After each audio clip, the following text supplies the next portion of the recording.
तो जो अधिकारी होते हैं सर, और जो अच्छी पोस्ट से हैं सर, वो डेफिनेटली चाहते हैं कि बहुत काम कर लिया, अब खुद के लिए कुछ टाइम निकाला जाए। तो राजनीति सर इस वक्त क्यों? एक्चुअली इसमें मैं दिल से बात करूंगा, मैं बनावटी बात तो करूंगा नहीं। जो भी सच्ची बात मेरे मन में है, मैं कभी झूठ नहीं बोला लाइफ में। क्या है कि जो समाज है, एक तो इस इलाके में लोग, जब मैं 90 में सिलेक्ट हुआ था सिविल सेवाओं में, उसके बाद मैंने किसी को देखा नहीं। अभी गोरखपुर से एक लड़का IAS में सिलेक्ट हुआ है recently, last year I think. तो मैं क्या करता था, मुझे ये याद है, लोग मेरे को ये बेनीवाल बेल्ट है, ये क्या बोलते हैं, रेल बटुआ, ये खाबड़ा गांव है, कोबड़ा, हाँ, उनके सरपंचों ने बुलाया था कि सर आप आके हमारे बच्चों को गाइड करो।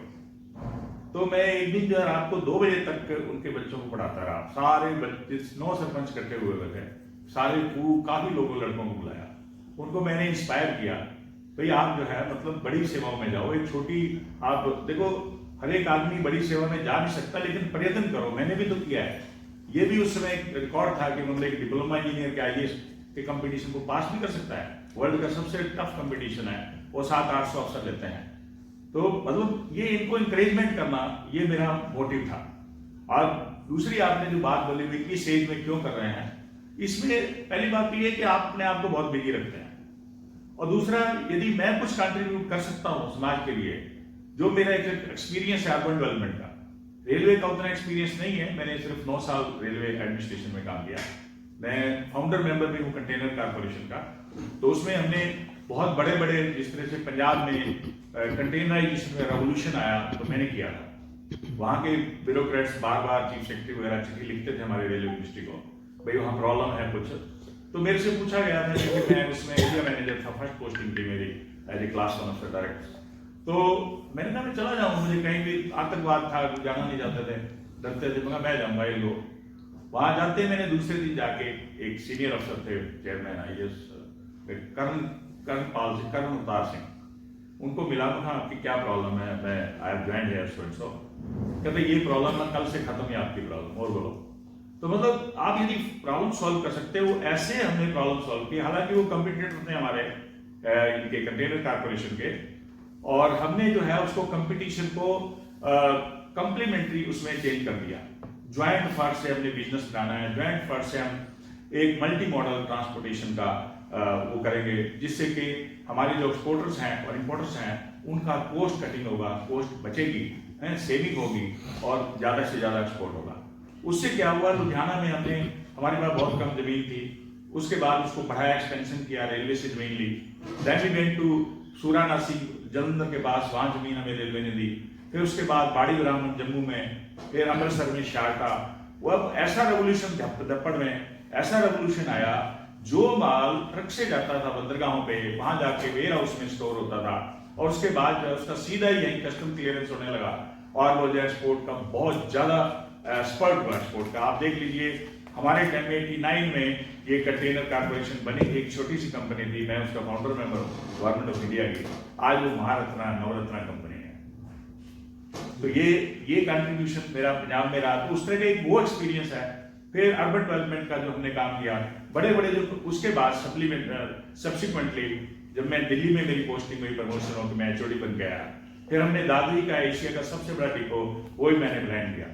फिर ये यहाँ पे यही हेड ऑफिस में रह के पंजाब में, और ये लुधियाना धुरी लाइन पे एक मल्टी मॉडल, इंडिया का सबसे पहला मल्टी मॉडल लॉजिस्टिक पार्क, वो हमने अप्रूव किया, 400-500 करोड़ का था।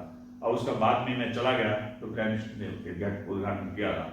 तो इस तरह के कोडियार, अहमदाबाद और बहुत सारे, Chennai, Kodiyar pet and all that, बहुत सारे किए। तो इसका जो पर्पज यही था कि किस तरह से इकोनॉमिक डेवलपमेंट हो सकता है। कोई भी आप कंटेनर टर्मिनल सेटअप करेंगे, उसके साथ ही आपको वेयर हाउसिंग भी सेटअप करनी पड़ेगी, कंटेनर मशीनें आएंगी वहां पे, उनके अलावा हैंडलिंग, वेयर हाउसिंग स्पेस मिलेगा, आप उसका जो है क्या कहते हैं उसको वो कर सकते हैं, स्टोरेज कर सकते हैं उसकी, आप उसको जो वेयर हाउसिंग के अंदर जो है हैंडलिंग कर सकते हैं, आप स्टफिंग कर सकते हैं कंटेनर के अंदर, आपको सारा कंप्लीट हाई वैल्यू कार्गो आप स्टोर कर सकते हैं। और जो टर्मिनल होता है वो कस्टम नोटिफाइड होता है अंडर कस्टम एक्ट 1962। तो ये जो है, ये जितना एक्सपीरियंस, ये फाइनली जो एक्सपीरियंस था वो मेरी अपनी लाइन से था, जो मैं सिविल इंजीनियर था। तो बाद में बहुत सारे सिविल इंजीनियर को कंट्रोल करने का मुझे मौका मिला। सारे ऑल इंडिया के जो रीजनल चीफ थे मुझे रिपोर्ट करते थे, तो उसमें काफी सारे इंजीनियर ही थे ऑलमोस्ट ऑल, कुछ आर्किटेक्ट होते थे। तो उसमें हमने बड़े बड़े प्रोजेक्ट किए अर्बन डेवलपमेंट के, तो जैसे स्मार्ट सिटी है, और स्मार्ट सिटी के अलावा जो मतलब इनका जो इनपुट है स्मार्ट सिटी में हम लोगों ने दिया था, वो कितना सक्सेस हुआ नहीं हुआ तो बात की बात है, क्योंकि लेकिन इसकी पॉलिसी फार्मुलेशन में हमारा योगदान उनको का था, क्योंकि मेरी टीम कर रही थी, जो दिल्ली स्कूल ऑफ इकोनॉमिक्स से ऑफिसर पढ़े हुए हैं वो कर रहे थे, but I was controlling that. तो इस तरह का जो अर्बनाइजेशन का जो है, जैसे इंडिया के अंदर अर्बनाइजेशन हमारा 211 सेंसस के हिसाब से 31.7% है, और हमारे चाइना का अर्बनाइजेशन 60% है। और जितने विकसित देश हैं उन लोगों का अर्बनाइजेशन जो है, जैसे आप वेस्टर्न वर्ल्ड को ले लीजिए, सारा यूरोप को ले लीजिए, आप अपना इंग्लैंड को ले लीजिए, फ्रांस को ले लीजिए, जर्मनी, इटली वगैरह वगैरह जो है, एंड देन यूएसए, कनाडा, उनका अर्बनाइजेशन जो है करीब 90+% है। और हमारा अर्बनाइजेशन जो है, जितना ज्यादा अर्बनाइजेशन होगा उतना ज्यादा देश विकसित होगा। तो अर्बनाइजेशन कैसे होना है, तो ये सारी प्रोसेस जो इसमें मॉडर्न फैसिलिटी होनी चाहिए। हमारा देश तो भी 31% है, क्योंकि अब नया सेंसस का डाटा हमारे पास नहीं आया है, तो मुझे लगता है कि शायद हम 38 या 40 के आसपास पहुंच गए होंगे, क्योंकि हमारे जो बड़े सिटीज हैं उनका ग्रोथ हो रहा है, एक्सटर्नल ग्रोथ हो रहा है, but we don't have a data so far. Data होगा तो उसका जो है ना क्वांटिफाई होगा, तो फिर मालूम चलेगा, शायद 40 हो। तो हमारा टारगेट है कि इसको और आगे लेके जाएं। तो अर्बनाइजेशन में जिस तरह से आपका सीवरेज सिस्टम है, वाटर सप्लाई सिस्टम है, इस तरह से, या गार्बेज कलेक्शन का है, मतलब जिस तरह से मैं आपको एग्जांपल दूं तो नोएडा का ग्रेट गोवा का मॉडल है। गोवा में जैसे हम लोग गए, वहां पे एक कंक्रीट बीच के ऊपर आपको छोटा सा तिनका भी नजर नहीं आएगा। वो 24 आवर जितने भी कंकर पत्थर सब जो है बायोडिग्रेडेबल मटेरियल सारे का सारा इकट्ठा होता रहता है 24 घंटे। उसको एक जगह पे लाके उसको सेग्रीगेशन करते हैं, जो जिसका डिकम्पोजिशन हो जाता है उसके पैलेट बना के थर्मल पावर प्लांट वाले उनसे खरीदते हैं, और उनको भी सस्ता पड़ता है, उनको ये मिल जाता है, उसकी कैलोरीफिक वैल्यू ज्यादा है, और इधर आपका ये जो पत्थर अलग हो जाते हैं। जी नेक्स्ट आपका। जब भी लोकसभा चुनाव होते हैं तो फतेहाबाद में जो रेल का मुद्दा उठता रहता है, तो ये टेक्निकली फतेहाबाद में संभव है या एक मुद्दा ही बन के रह जाएगा इशू? देखिए ऐसा है कि मैंने ये सुना ही इनफैक्ट पहली बार है, और आज सुबह भी मुझे कोई बता रहा था, तो इसको चाहे आप मतलब मैं अपने फ्रैंक व्यू बोलूँगा, क्योंकि मैं वर्ल्ड का थोड़ा सा मेरे को एक्सपीरियंस है, और दिल्ली का भी है और जगह का भी है, कि मैं जानता हूँ, मैं समझता हूँ कि आपको ये कनेक्टिविटी बहुत इंपॉर्टेंट है, बट आपको एक छोटा सा एग्जांपल दूँ, इतना कैपिटल इन्वेस्टमेंट हो के, और वहां से अब तो आपको पता हांसी से और ये रोहतक लाइन भी स्टार्ट हो गई है, ठीक है ना। आल्दो मेरा रेलवे से मैं रिटायर नहीं हुआ, मैंने बताया 9 साल की नौकरी की है एज ए, क्योंकि ऑफिसर कार्डर मेरा था वो, तो मेरी एक रिस्पॉन्सिबिलिटी बनती है इसके बारे में थोड़ा बहुत मुझे नॉलेज होना। तो अब जो फ्रीक्वेंसी, मुझे ऐसा लगता है कि फ्रीक्वेंसी बढ़ेगी और ट्रेन की, सुपरफास्ट ट्रेन की, जो भी बढ़ेगी, जब भी बढ़े मुझे आइडिया नहीं है इसका, बट आपकी जो इनकन्वीनियंस जो आप बताना जो कह रहे हैं कि ऑड आवर पे या ऐसे अनयूजुअल टाइमिंग के ऊपर ट्रेन आती है, तो वहां से फ्लाई करना यहाँ मुश्किल है, क्योंकि वहां की लास्ट माइल कनेक्टिविटी इसको कहते हैं, दिल्ली में या दूसरे कंट्रीज में, या अपने बॉम्बे में भी है, जिस तरह से आपका बेंगलोर में भी है लास्ट माइल कनेक्टिविटी। तो यहाँ से 18-20 किलोमीटर के करीब है रेल बट्टू। ये तो मुझे आज उन्होंने कहा, लेकिन मैं पहले भी जब वो खाबड़ा गया तो उसी दिन मेरे दिमाग में बात आई थी, भाई इस रेल लिंक को यहाँ पे बनाया, कुछ सोच के बनाया होगा, ठीक है ना, स्ट्रेटेजिकली इंपॉर्टेंट होगा, बॉर्डर पे है राजस्थान के, बट इसकी कनेक्टिविटी एक डिस्ट्रिक्ट के साथ जो है उसका नहीं है, तो उसकी कनेक्टिविटी लास्ट माइल कनेक्टिविटी का कोई प्रोविजन हो जाता है, और वहां पे स्टेशन को अच्छी तरह से डेवलप कर दिया जाता है, या उसको टीओडी कहते हैं, ट्रांजिट ओरिएंटेड डेवलपमेंट, जो मनीला में है, हर जगह है, सियोल में है। उसमें क्या बीच में ऐसे आउटलेट बना दिए जाते हैं लोगों के बैठने के लिए, खाने के लिए, एंजॉय करने के लिए, तो उस तरह से 18-20 किलोमीटर कोई डिस्टेंस नहीं नजर आता। जैसे दक्षिणी आप यदि उसको देखें, पुरानी दिल्ली को, पुरानी दिल्ली और हमारा जनपुरा एक्सटेंशन जहाँ से मैं आता हूँ, या डिफेंस कॉलोनी या लाजपत नगर हमारे पास ही है, तो वहां से मेरे ख्याल 15-20 किलोमीटर तो है, और 20 किलोमीटर लोगों को पता भी नहीं चलता, क्योंकि आप सिटी से निकल के जा रहे हैं। ये आते समय सिक्योर नहीं है, अनयूजुअल, जैसे 3 बजे को ट्रेन आई है, तो पब्लिक के लिए इतना आसान नहीं है आना यहाँ पे, मतलब जाए। तो इसलिए यदि पब्लिक ट्रांसपोर्टेशन, जिसको लास्ट माइल कनेक्टिविटी कहते हैं, यदि इस तरह का कोई पब्लिक यानी सरकार उसको बना दे तो आई थिंक उसी में ट्रेन की फ्रीक्वेंसी को स्ट्रेंथन कर दिया जाए तो I think it would be, और उसका इंफ्रास्ट्रक्चर वहां का, जैसे इधर भी स्पैरलिंग ग्रोथ हो रहा है जो बता रहे हैं ना, अर्बनाइजेशन हो रहा है, फतेहाबाद का भी ग्रोथ होगा, बोडिया तक तो आपका शायद हो गया और आगे हो जाएगा, और धीरे धीरे जैसे पॉपुलेशन बढ़ती है तो ग्रोथ होगा, एक्सटर्नल पेरिफेरी का ग्रोथ होगा। जैसे दिल्ली होता था गुड़गांव से सैटेलाइट टाउन चले गए, अब देखो ट्रांजिट ओरिएंटेड वो RRS वो चल रही है, उसका उद्घाटन हो गया मेरठ के लिए और पानीपत के लिए, अलवर के लिए, वो 76-74 हजार करोड़ में प्लान किया था, वो भी हम लोगों का किया हुआ प्लान।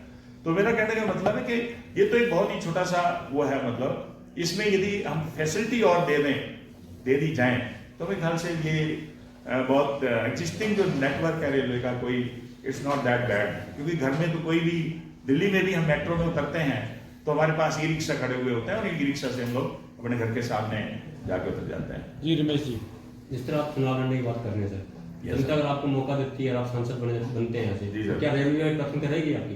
क्या भट्टू से फतेहाबाद जो रेलवे लाइन जो बिछाने की मांग थी फतेहाबाद की, हाँ। पूरी करोगे आप?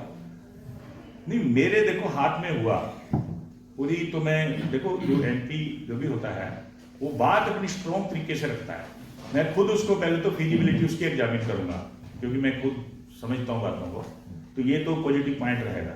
मेरा 1-2 दौरा चक्कर मार के इधर उधर देख के ना मैं बता दूंगा कि फिजिबल है या नहीं है, और detail feasibility, technical feasibility workout करता है रेलवे एडमिनिस्ट्रेशन करेगा, उनका डिपार्टमेंट ही करेगा। क्योंकि हर चुनाव में मुद्दा तो मैं इस चीज को यदि मेरे को अपॉर्चुनिटी मिलती आधा %, मैं ज्यादा तो नहीं कहूंगा, तो मतलब जो है मैं पूरी कोशिश करूंगा, और ये यदि जेन्युइन डिमांड मुझे लगी, तो आप कह रहे हैं जेन्युइन है तो होगी, तो मैं उसको हम एग्जामिन करेंगे, डिटेल में एग्जामिन करेंगे, उसको लोकसभा में उठाएंगे और हमारी सरकार आई तो मैं अपनी तरफ से कोशिश करूंगा पूरी तरह से। सर अगर आपको मौका मिलता है तो ऐसी कौन सी प्राथमिकता रहेगी जो आप फतेहाबाद शहर को दोगे? देखो, मैं यदि MP बनता हूं तो मेरे लिए फतेहाबाद शहर ही नहीं है, मेरे लिए सारे शहर बराबर होंगे, नंबर 1 थिंग। नंबर 2 थिंग कि अर्बनाइजेशन का जो मेरे दिल में हार्ट पे रहता है, अर्बनाइजेशन को ब्यूटिफिकेशन करना, मतलब यहाँ पे आप जब भी देखना, चाहे आप सिरसा को ले लो, सिरसा को मैं पूरा घुमा हूं, आप नरवाना को ले लो, आप यदि थाना को ले लो, पॉपुलेशन बढ़ती जा रही है, लेकिन सिटी का क्लीनलीनेस, सिटी का ब्यूटिफिकेशन प्लान, जो खाली जगह पड़ी है उसको ब्यूटिफाई किया जाए। जैसे लेक का इन्होंने एक ब्यूटिफिकेशन किया था, मैंने देखा नहीं है यहाँ पे जो है कहीं हुआ था, I have not seen that, लेकिन उस तरह का मॉडल जो है एक तो वो होना चाहिए, जहां भी जगह खाली है उसको ब्यूटिफिकेशन या उसका कोई अच्छा यूज किया जाए। अच्छा, लोगों के लिए यहाँ पे फतेहाबाद के लिए जो मेरे को लोग कहते हैं मिलते हैं, कोई ऐसा अट्रैक्शन नजर नहीं आता। अट्रैक्शन करने के लिए मतलब अच्छे, मैं जो समझता हूँ एंटरटेनमेंट के साधन, अच्छे थिएटर होने चाहिए, मतलब वो तो पब्लिक इन्वेस्टमेंट है, सरकार तो इसमें कुछ करेगी नहीं, लेकिन परसुएड किया जा सकता है। तीसरा, जो जिस तरह से हमारा जो क्लीनलीनेस के लिए है, सबसे बड़ी प्रॉब्लम है ड्रेनेज सिस्टम। आप जहां भी पूरे इंडिया में जाओ वहीं ड्रेनेज है, ड्रेनेज की समस्या है। ओपन सरफेस ड्रेन और एक पाइप ड्रेन होती है। ओपन सरफेस ड्रेन है कि आप 9 इंच की ड्रेन खोद दो और गहरी कर दो उसको 1 फुट, और पानी जो है आगे कहीं जा नहीं रहा, भरा रहेगा, कलम नजफगढ़ से निकले कहीं से, क्योंकि जाम की वजह से। मैं देख रहा था मगर किस तरह से ये पानी जो है खड़ा हुआ है, स्टैग्नेट है, लोग यहाँ पे रह रहे हैं, हाउ हॉरिबल इट इज। तो जो ड्रेनेज सिस्टम है, निकासी जो पानी की, बरसात का पानी जो होता है, या और भी कोई गंदा पानी उसके अंदर ड्रेन में डाल देते हैं, वो किसी न किसी तरीके बाहर निकलना चाहिए, और कहाँ जाना चाहिए उसका सोर्स पहले हमें आइडेंटिफाई करना चाहिए, ठीक है ना, बाद में ढूंढने लग जाते हैं। और इसी प्रकार जो सीवरेज सिस्टम है, सीवरेज सिस्टम का हम ट्रीटमेंट क्या कर रहे हैं, दैट इज मोर इंपॉर्टेंट। और वाटर सप्लाई जो है, पानी तो मुझे लग रहा है आप कैनाल का लेंगे, कहीं ना कहीं ट्रीटमेंट वाटर ट्रीटमेंट प्लांट बना होगा। तो सीवरेज ट्रीटमेंट प्लांट यदि हम दूसरे सिटीज के अंदर, आज जो हमारी स्मार्ट सिटी इंडिया में भी है, शायद उनको कहा जा सकता है, एक तो सूरत सिटी है, एक इंदौर सिटी है। मैं सूरत सिटी भी गया, इंदौर सिटी भी गया, मैंने इंस्पेक्शन किया है, देखा है। उन सिटीज में क्या है, आप विश्वास शायद करेंगे नहीं करेंगे, क्या है कि जैसे ही पानी मतलब आप जो सीवेज ट्रीटमेंट प्लांट का जो होता है उसको पहले एरोबिक एक्सरसाइज करते हैं, COD डिमांड, BOD डिमांड और सारा, फिर एरिएशन, फिर क्लस्टर्स ऑफ RO लगाते हैं। पानी जो सीवर का जो होता है, जो गंदा पानी जिसको कहते हैं, उसको निकाल के कई प्रोसेसेस से फाइनली वो पानी पीने योग्य होता है, पी लेते हैं। मगर मैं तो नहीं पीऊंगा, कहते सर कई ऑफिसर आते हैं या मंत्री आते हैं, पीते नहीं है, पानी पी के जाना पड़ेगा। तो मगर इसकी पीएच वैल्यू क्या है? कहते सर बिल्कुल पूरी 7 है, मगर पिला दो, पी लेंगे, हम पी के आए। मगर तो ये पानी जो है बाद में फिर कहाँ देते हो? क्योंकि साइकोलॉजिकली तो कोई पिएगा नहीं, नोबडी विल ड्रिंक। शहर में किसी को आप पानी देंगे तो कहेंगे कि नहीं सीवर का पानी हम कैसे पी लें। हालांकि बार्सिलोना में वही पानी पी रहे हैं, उसी को सस्टेनेबल डेवलपमेंट कहते हैं। स्मार्ट सिटी का मतलब यह है। तो वो जो है पानी उसको ट्रीट किया जाए, क्यों नहीं किया जा सकता? हम सारे बड़े बड़े अमीर भी यही रहते हैं, सब बड़े लोग रहते हैं, अच्छी क्वालिटी ऑफ लाइफ वाले रहते हैं, अच्छी जमीनों वाले हैं। तो इस तरह के मॉडल यदि यहाँ पे लाए जाए तो वो क्यों नहीं हो सकता? तो सिटी क्लीन हो सकता है, वाटर ट्रीटमेंट प्लांट अच्छा होना चाहिए, ग्राउंड वाटर को यूज करने की आवश्यकता ना पड़े, उसके अंदर लेड होता है, आर्सेनिक पदार्थ होते हैं, कैंसरोजेनिक होते हैं, कैंसर हो सकते हैं। तो हमें जो है ना सिर्फ कनाल वाटर जो इरिगेशन वाटर या पानी जो हम ग्राउंड से भी लें उसको टेस्ट करके लें पहले अच्छी तरह से, फिर उसके बाद जो बिकॉज इसकी हार्डनेस को रिमूव करना बड़ा मुश्किल होता है। तो इस तरह से ये इसको मैं सोचता हूँ कि ये सारी चीजें हो जाए, पानी कहीं गंदा खड़ा ना हो, और कूड़ा करकट जो उसको सेग्रीगेशन किया जाए है, और अच्छी सीवरेज सिस्टम जो है उसको ट्रीटमेंट करके पानी में इसको रिसाइकल किया जाए। इस तरह का सारा काम करें और प्लान डेवलपमेंट हो, सड़कें अच्छी चौड़ी होनी चाहिए, ब्यूटिफिकेशन प्लान हो, ये मेरा है सिटी के लिए किया जा सकता है। जी राजेंद्र जी। सर अगर पार्टी आपको टिकट नहीं देती तो क्या आप आजाद? नहीं, मैं आजाद नहीं हूँ, इतना समझदार तो हूँ, मैं रोटी कैसे खाऊंगा? तो मैं अधिकारी था, मैं इतना तो मुझे कल ठीक है, माता शेरवाली की कृपा से अच्छी पेंशन है, ठीक है, हम कुछ पार्टी के लिए काम करेंगे। तो ये तो सर आप जो मुद्दे उठा रहे हो इंफ्रास्ट्रक्चर के जी जी और क्लीनलीनेस के, आपको लगता है जो आजकल धर्म की राजनीति चल रही है ये लोग समझ पाएंगे इन चीजों को? देखो लोग जो है वो धर्म की राजनीति, तो मैं तो धर्म की राजनीति करूंगा नहीं ना। और मतलब धर्म अपनी जगह है, हरियाणा में तो धर्म आपको सबको पता है, आते ही मैंने आपको सबको राम राम कहा है ना। हमारे तो घरों में उठते हैं सारे बुजुर्गों का ताऊ राम राम, ताई राम राम, मौसा जी राम राम। आप बाहर छोटे से थे जब हम स्कूलों में जाते थे या बाहर जाते थे घूमने पड़ियों में, राम राम करते थे।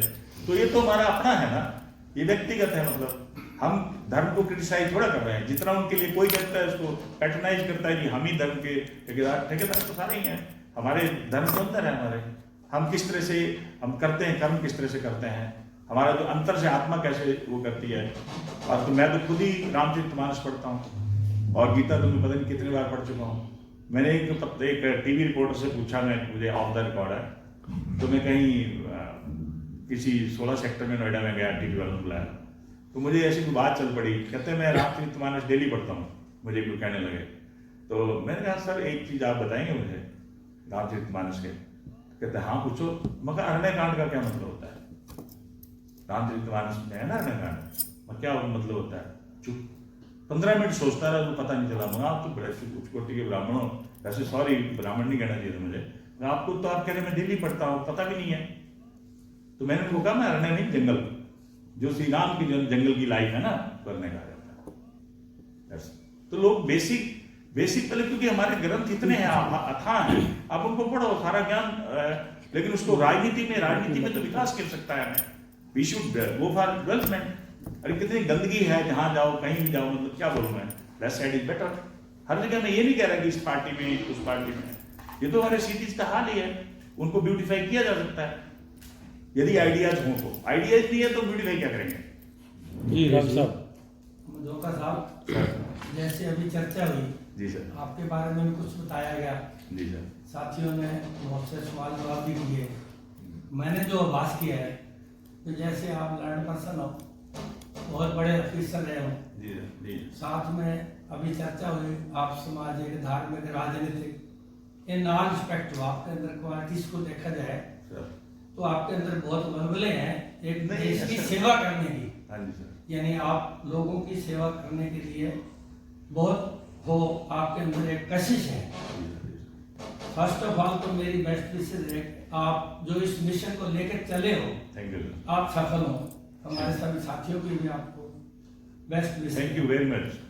मैं आपसे ये जानना चाहूंगा सर, आपने सारे फील्ड देखे, जी सर, तो आपने बहुत कुछ सोचा भी होगा, तो आप अगर आपको मौका मिलता है बतौर MP, MLA, मिनिस्टर, तो कोई आपने कोई ऐसा कोई मास्टर प्लान ले रखा है या सोचा है जिस पर गरीबों, दलितों, मेहनत कश मजदूरों को या हम लोग जो मिडिल क्लास के ज्यादा पिसते हैं उनके लिए कोई ऐसा प्लान आपके पास हो? प्लान तो तो हमारे साथ चर्चा करें। ऐसा है कि देखो, स्टेट की प्लान जो होता है ना, प्लान तो माइक्रो लेवल प्लान होता है। आप गांव का प्लान बना लो, छोटे टाउन का प्लान बना लो। प्लान बनाने के लिए तो जो ये क्या कहते हैं, स्टेट के जो ऑफिसर होते हैं मैं उनको अपने इनपुट दे सकता हूँ। यदि मेरी ड्यूटी, प्लान तो हमने बहुत बनाया, मेरी टीम ने बहुत सारे मास्टर प्लान बनाए इंडिया के अंदर, ठीक है ना, जहां तक प्लान की बात कर रहे हैं। लेकिन ये मेरे हार्ट को जरूर है कि चाहे वो गरीब किसी भी कास्ट का है, उसको मुझे गाइड करना है कि कैसे कामयाब होना है। यदि कोई बिजनेस भी करता है, क्योंकि मैंने MBA भी 2-3 कर रखी हैं, तो एक तो लिखी नहीं गुरुदेवेश्वर वाले में, उधर क्या लिखना, तो मतलब वो भी मैंने 36 पेपर पास किए, लिखी नहीं, भूल गया। तो मतलब पहली वही की थी सबसे पहले, आई फॉरगॉट दैट। तो मतलब कहने का मेरा ये है कि जो हम इन्वेस्टमेंट करते हैं, एक किसी सिटी का केस है इधर का ही, तो आप बता रहे थे बिजनेसमैनों के लिए क्या, बिजनेसमैनों के लिए मैं बहुत कुछ गाइड कर सकता हूँ। अच्छा, उन्होंने कोई प्रोजेक्ट स्टार्ट किया, मैंने उनसे सिर्फ यही पूछा, भाई आप जो ये प्रोजेक्ट स्टार्ट किया है, आपने इसकी रिटर्न निकाली है? बिजनेस क्या है इसका, आपकी एक्टिविटी क्या है, तो आपको कितना रिटर्न आएगा इस बिजनेस से? कहते ये तो निकाली, हमें नुए में रहेगी। मगर नुए से नहीं चलता, आप उसको कागजों में लाइए, कागजों में लाके उसके रिटर्न निकालिए। इंटरनल रेट ऑफ रिटर्न कहते हैं, डिस्काउंटिंग कैश फ्लो टेक्निक कहते हैं। उससे जो है जब आपको रिटर्न, या मोटा मोटा सौदा भी इतने साल में मेरा पैसा वापस आ जाएगा, उसमें आप डिस्काउंटिंग नहीं लेते, रेट ऑफ इंटरेस्ट से आप डिस्काउंट नहीं करते, जिस रेट पे आपने अपना पैसा जो है वहां पे लगा रखा है। तो बिजनेस वाले तो जो है ना, मैं तो खुद चाहता हूं आज की डेट में हिंदुस्तान में MSME सबसे ज्यादा मोटा बताता हूं, एम्प्लॉयमेंट जनरेशन वर्ल्ड के अंदर जो है वो मैन्युफैक्चरिंग सेक्टर जनरेट करता है। चाइना सबसे नंबर 1 है, सबसे ज्यादा एम्प्लॉयमेंट जनरेट कर रहा है। उसके बाद जो है हर कंट्री का मैन्युफैक्चरिंग सेक्टर होना चाहिए। मैन्युफैक्चरिंग सेक्टर हमारा जो है कम हो चुका है, बहुत कम हो गया। और कारण उसका क्या है? कारण ये कि जो MSME सेक्टर है और स्मॉल सेक्टर है, स्मॉल सेक्टर जो होता है ना, स्मॉल स्केल सेक्टर, उसमें थोड़ा सा लोग जो हाई नेटवर्थ इंडिविजुअल्स हैं, HNI जिसको कहते हैं, वो मेरे ख्याल से वो देश को छोड़ के चले गए। एक मिनट, सवाल सर आपने कांग्रेस को क्यों चुना? कांग्रेस के साथ ही क्यों? देखो, आप मेरे से पूछ रहे हैं कांग्रेस को क्यों चुना, तो ये तो मेरी पार्टी तो बहुत है देश में और भी, हाँ, लेकिन कांग्रेस का फ्यूचर बहुत बढ़िया है, इसलिए चुना। मुझे लगा, मतलब हो सकता है मैं गलत हूं, लेकिन जिस तरह से जनक रोष रैलियां चल रही हैं हरियाणा में खास तौर पे, मैंने गलत तो मेरे ख्याल से सोचता हूं कि नहीं किया, क्योंकि जनक रोष रैली इतनी स्ट्रॉन्ग चल रही है अंदर। हमारे लीडर जो है माननीय MP देवेंद्र हुड्डा जी, जो बहुत ही मेहनत कर रहे हैं, बहुत ज्यादा मेहनत कर रहे हैं वो, और उनका जो पब्लिक के साथ, यूथ के साथ जो टच है, कॉन्टैक्ट है, उसकी वजह से जनक क्रॉस रैली ज्यादा सक्सेस हो रही है। ओवरऑल गाइडेंस हमारे बड़े हुड्डा साहब की, हुड्डा जो हमारे बड़े हैं एक्स CM जो है, तो उनका जो ना रात दिन, मैंने किसी दिन भी देखा कि उनको किसी दिन वो ऑफ किया उन्होंने। आज जैसे कोई रैली खत्म करके आते तो दूसरे दिन रैली जो है बिल्कुल तैयार है, आज वहां पे है रैली। और जनक क्रॉस रैली का मैसिव इनको रिस्पॉन्स मिल रहा है। सिरसा की रैली आपने सबने देखी, हिसार वाली भी देखी आपने, फिर उसके बाद कुरुक्षेत्र वाली रैली देखी, बहुत अच्छी सक्सेसफुल इनको जो है ना बहुत ज्यादा रिस्पॉन्स मिल रहा है। तो ये एक कारण तो ये आक्रोश वाला तो, जन आक्रोश वाला तो बाद में आया रैली का, बट पहले से मेरे को पता था, क्योंकि मैं भी पल्स जानता हूँ। 3 साल से तो मैं घूम रहा हूँ, मैं 1008 गाँव घूम चुका हूँ आपके, और 3 बार घूम चुका हूँ। वो अलग बात है, टिकट तो ये भगवान की किस्मत में होती है, हर चीज नहीं मिलती। कईयों को सिविल सर्विस नहीं मिली, मुझे मिल गई, कहीं लीडर बन गए तो मतलब हम नहीं बन पाएंगे, उससे क्या फर्क पड़ता है। विजय जी, विजय भी है। अच्छा जी, एक क्वेश्चन और है आपका, वो हाँ जी। दलित वाला जो है, जी, जी। उनको इस तरह से मैंने सोचा है, मैं पहले भी कर चुका हूँ लालवास गांव में, लाली में, जो रतिया बेल्ट है हमारे समाज की, बहुत गरीब है। टोहाना बेल्ट तो फिर भी ठीक है, तो इसमें लोग अनपढ़ बहुत ज्यादा हैं, और तकरीबन जैसे मैंने दोनों नहरों के किनारे बीच में जो बस्तियां हैं हमारे जो ओड राजपूतों की, वहां पे मैं उनको मिला सब लड़कों को। मगर भाई आप कितने पढ़े लिखे हो? कहता है 12 पढ़े हुए हैं। मगर उसके बाद यहाँ कॉलेज नहीं है, कॉलेज नहीं गए क्या? तो कहते कॉलेज जाके की करना, नौकरी तो मिलती नहीं। मगर क्यों नहीं मिलती भाई नौकरी आपको? आप पढ़ेंगे नहीं तो नौकरी कैसे मिलेगी? तो कहते नहीं उनको जे 20,000 रुपए रख दें, हम फिर कितने रखेंगे? मतलब like that they were answering. तो मैंने उनको बार बार ये समझाया, मगर भाई एजुकेशन के बिना कुछ नहीं हो सकता। आप मॉडल देख लीजिए केरला का। केरला मॉडल में देखिए 10वीं स्टैंडर्ड का, जो 10वीं स्टैंडर्ड पढ़ा हुआ है ना, उसका लिविंग स्टैंडर्ड 10वीं पास है, 8वीं से पढ़ा है। जो 12th पढ़ा हुआ है उसका लिविंग स्टैंडर्ड 10वीं से पढ़ा है, चाहे वो नौकरी कर रहा है नहीं कर रहा है। जो ग्रेजुएट है उसका लिविंग स्टैंडर्ड 12 से ज्यादा है। तो डाटा है, ये साख्यन की हमारे पास सबके पास अवेलेबल है। और एजुकेशन में, सेक्स रेशियो में, सारे जो क्वालिटी ऑफ लाइफ और लिविंग स्टैंडर्ड में सबसे बेस्ट जो है केरला है, आप सबको पता है। तो इस तरह से मैं सबको ये कहता रहता हूँ, भाई आप कम से कम पढ़ के अप्लाई तो करिए ना, अप्लाई तक नहीं करते। बहुत अच्छी बात है आपकी एजुकेशन को प्रायोरिटी देना। हाँ। नेक्स्ट सर साहब आने वाले में नशा एक बहुत बड़ा मुद्दा है, उसको लेके कोई आपका प्लान? मेरे ख्याल से तो देखो, नशे के लिए जो मेरा तो सब्जेक्ट है, मैं मुद्दा उठा ही सकता हूँ, वो मैं उठाऊंगा ही। मेरे को इस चीज़ का पता है, बहुत सारी फैमिली उजड़ जाती हैं, मर्डर हो रहे हैं, लाइफ खत्म हो जाती है। इनफैक्ट हमारी ही मेरी मासी का लड़का जो है इसी नशे से ही गया है, करीब 1 साल हो गया। तो आई एम पूरी अवेयर, चिट्टा बिट्टा जो ये लोग यूज करते हैं। तो इसमें हालांकि हमारा जो नेबरिंग, इसका थोड़ा सा फैक्ट जो है, इसमें कोई वो नो डिनाइंग द फैक्ट, मैं इसको मना नहीं करूँगा और ये एक्सेप्ट करूँगा, क्योंकि हमारा पॉर्स बॉर्डर है, तो इसका पंजाब का फैक्ट हमारे ऊपर है, इसमें कोई दो राय नहीं है। और उसको किसी हमारी लॉ अवाइडिंग जो लॉ एनफोर्सिंग एजेंसी उस पर काम कर रही होंगी, NDPS एक्ट है ही है उसको लागू करने के लिए। तो उसमें मेरे को जो करना होगा तो मैं भी उसके बारे में मतलब टेकअप करता रहूंगा। कंसंट्रेशन चेक करेंगे किस एरिया में ज्यादा है, कैसे क्या हो सकता है, उसको हम उसको कर्टेल करने की कोशिश करेंगे, सोर्स को खत्म करने की कोशिश करेंगे, जो भी सोर्स है उसका। सर सिरसा लोकसभा क्षेत्र है हमारा, ये किसी समय में कॉटन की बेल्ट हुआ करता था, और आप जैसे रोजगार की बात कर रहे हो, यहाँ स्पिनिंग मिल भी होती थी और यहाँ बहुत अच्छी फैक्ट्रीज थी, गवर्नमेंट की भी फैक्ट्रीज थी, मगर अब ये खत्म हो चुका है। तो आप इसके ऊपर आपकी कोई प्लानिंग? एक्चुअली सर क्या है कि ये मैं देख रहा हूँ, हमारा जो एरिया है पहले कॉटन बहुत होती थी। मैं अपनी बैकग्राउंड में थोड़ी सी पूरी तरह से आधी रहेगी बैकग्राउंड, क्योंकि जब हम यहाँ बोस्टी में पढ़ते थे, तो जब मैंने डिप्लोमा किया उन दिनों में यहाँ थोड़ी बहुत कॉटन होती थी। और जब सिरसा में दाखिल हुआ तो हमें उसको फीस देने के लिए पेरेंट्स को बड़ा मुश्किल हो रहा था। तो हमारी फैमिली मतलब टुगेदर इंटायर बैगेज हमने हरिपुरा शिफ्ट किया। वहाँ कॉटन बहुत ज़्यादा हो रही थी उस समय, हमारे देखते देखते बहुत कॉटन होती थी। और वहाँ के लोग भी खुले दिल के हैं, तो पैसे वैसे दे देते थे मेरे को, और मैं अपने 3 साल निकाल गया। सीधी सी बात है, वेरी फ्रैंकली स्पीकिंग। तो कॉटन जब पानी जो है नाली का उधर आया, और इधर से जो है मतलब भाखड़ा हमारा जो पानी आया, इससे क्या फर्क हुआ कि पानी बहुत ज्यादा चाहिए इसको, धान को, पैडी को जो है, और उसकी यील्ड भी बहुत ज्यादा है और उसकी रिटर्न भी बहुत ज्यादा है। तो नेचुरली कोई भी किसान है, उस जमीन उसकी अपनी है, वो कुछ भी उसको बीजेगा, उसको जिसमें रिटर्न ज्यादा मिल रही है।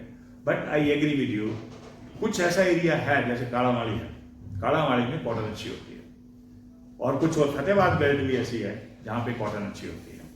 तो उस कॉटन के लिए मैं घूमते घूमते काफी चीजें सोचता था। उसमें एक ये भी है, जैसे ये रेल लिंक जा रहा है, आप सभी यदि इसको गहराई से सोचेंगे, एम्प्लॉयमेंट जनरेशन के ऊपर मैं आ रहा हूं उसको, जैसे मैंने पंजाब में किया। अब रेल भट्टू के आसपास या स्टार कोटली से पहले जहां भी लैंड करीब 20, 30, 40 एकड़ मिल जाती है, तो वहां पे कंटेनर टर्मिनल खोलने में कोई दिक्कत नहीं है। क्यों? क्योंकि जो हमारा बासमती राइस है, इसको जेनेटिक इंडिकेशन में आता है, ज्योग्राफिक इंडिकेशन में आता है, और ये वर्ल्ड के अंदर सबसे ट्रेडमार्क यही है इंडिया का, और किसी के पास नहीं मिला हुआ। इसी हिमालयन बेल्ट में होता है, ये इंटेलेक्चुअल प्रॉपर्टी राइट में पढ़ाते हैं इसको। तो ये हमारा इसमें जो पोटेंशियल एक्सपोर्ट करने का बासमती राइस, पंजाब में जैसे छियालटा में, अमृतसर में, वो बासमती राइस पवन सदेवा, कुछ सदेवा होते थे कोई, तो वो एक्सपोर्ट बहुत करते थे। बाद में सतनाम और वसील आए, ये कुंडली के पास उन्होंने गोडाउन बनाए। सिमिलरली हमारी जो बेल्ट है, जब हम राइस बीज ही रहे हैं, जीवन नगर साइड में जगमलेरा करी वाला आगे जो जितने वहां पे राइस अच्छा हो रहा है, रानिया बेल्ट जो है, उस बासमती राइस को एक्सपोर्ट किया जा सकता है। उसके लिए इंफ्रास्ट्रक्चर भट्टू के पास रेल हेड पहले से है, रेलवे लाइन का सेपरेट डाल के फिजिबिलिटी उनके जो चेयरमैन है इनके कंटेनर कारपोरेशन, मेरे बैचमेट है संजय स्वरूप, बात करके यदि मतलब मैं देख लूंगा भाई, एक बार थोड़ा टीम भेज दो, उसकी फिजिबिलिटी वर्कआउट करके कंटेनर टर्मिनल आप बना दें तो आपका बासमती राइस का हो सकता है। और आपका जो कॉटन प्रोसेसिंग इंडस्ट्री या दूसरी जो कॉटन प्रोसेसिंग इंडस्ट्री से रिलेटेड इंसिडेंटल इंडस्ट्री जो दूसरी इंडस्ट्री हैं, उनको भी उसके साथ जो है जोड़ दिया जाए। तो मतलब जो है पल्प इंडस्ट्री जैसे हमारे टोहाना में भी लगी हुई है, तो और ये जो जैसे आपका पैडी का वो क्या बोलते हैं उसको जलाते हैं तो पॉल्यूशन हो रहा है बहुत ज्यादा, उसके पैलेट्स बनाने के लिए मशीनें आती हैं, पैलेट्स बना के उसका थर्मल पावर प्लांट को बेचो, खेदड़ में इनको दे दो, कहीं और दे दो। तो इस तरह के जो मॉडल तो बन सकते हैं, बट ये इंडस्ट्री की जहां तक बात है उसमें फूड प्रोसेसिंग इंडस्ट्री आ सकती है, स्मॉल स्केल इंडस्ट्री भी आ सकती है। अब उनको सबको जो है इंडस्ट्रियल बेल्ट हो जाएगा, क्योंकि ये टोटल हमारी बेल्ट बैकवर्ड है, this entire belt is backward. उसमें ये कंटेनराइजेशन का स्टार्ट हो जाता है, एक्सपोर्ट इंपोर्ट का, या इवन विदिन मूवमेंट हो कंट्री के अंदर हो जाए, तो आई थिंक इसका इकोनॉमिक डेवलपमेंट होगा, एम्प्लॉयमेंट जनरेशन शॉर्ट होगी। I am very sure, because मैंने देखा है खुद, मतलब जो है मैंने नहीं किसी को कहूंगा कि वहां नौकरी लगाए हैं, मतलब जो है इनडायरेक्ट एम्प्लॉयमेंट जो है ना बहुत ज्यादा लुधियाना में लोगों को मिली है अपने आगे बेल्ट की। जी।